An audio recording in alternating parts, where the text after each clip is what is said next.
ব্ৰহ্মপুত্ৰৰ উত্তৰপাৰাৰ প্ৰসিদ্ধ শিক্ষানুষ্ঠান দৰং মহাবিদ্যালয়।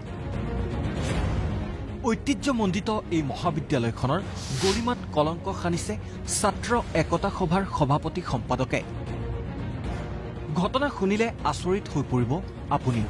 ঐতিহ্যমণ্ডিত মহাবিদ্যালয়খনত পঢ়াৰ হেঁপাহেৰে লখিমপুৰৰ পৰা আহিছিল এইজন যুৱৰাজ উপাধ্যায়। বায়'টেক বিভাগৰ প্ৰথম ষান্মাসিকত মহাবিদ্যালয়খনত নামভৰ্তিৰ বাবে এইজন যুৱকৰ পৰা মহাবিদ্যালয় ছাত্ৰ একতা সভাৰ সাধাৰণ সম্পাদক প্ৰাঞ্জল দত্ত আৰু সভাপতি নেৰচন নাৰ্জাৰীয়ে সংগ্ৰহ কৰিছিল প্ৰায় 20,000 টকা। দিছিল মহাবিদ্যালয়ৰ 20/16514 নম্বৰৰ এখন ৰচিদ। যোৱা 20 অক্টোবৰত যুৱৰাজক এই ৰচিদ দিছিল প্ৰাঞ্জল দত্তই। লকডাউনৰ পিছতে মহাবিদ্যালয়ৰ পাঠদান আৰম্ভ হোৱাৰ সময়ত সমগ্ৰ ঘটনা পোহৰলৈ আহে। তেজপুৰ আহি গম পালোঁ যে মোৰ মানে পুৰা ডাউট হৈ গৈছে যে এডমিশ্যনটো মোৰ হোৱা নাই, কাৰণ সি মানে বহুত কিবা কিবি বাহানা দি মোক ৰখাই থাকে, মানে কলেজটো আহিব নিদিয়ে। যুৱৰাজৰ নামভৰ্তি আছিল ভুৱা, কাৰণ নামভৰ্তিৰ সম্পূৰ্ণ প্ৰক্ৰিয়া এই বৰ্ষত অনলাইনৰ জৰিয়তেহে হৈছিল আৰু তেওঁলোকে যুৱৰাজক প্ৰদান কৰা ৰচিদখনো আছিল ভুৱা।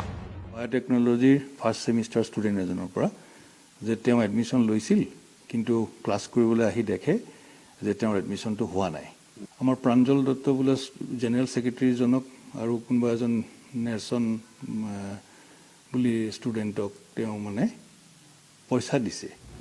মহাবিদ্যালয়খনৰ অধ্যক্ষ জয়শংকৰ হাজৰিকাই দুয়োজনৰ বিৰুদ্ধে তেজপুৰ সদৰ থানাত 12 নৱেম্বৰত দাখিল কৰে এজাহাৰ। কিন্তু এই পৰ্যন্ত শোণিতপুৰ আৰক্ষীয়ে কোনো ব্যৱস্থাই গ্ৰহণ কৰা নাই দুয়োজন দালাল ছাত্ৰৰ বিৰুদ্ধে।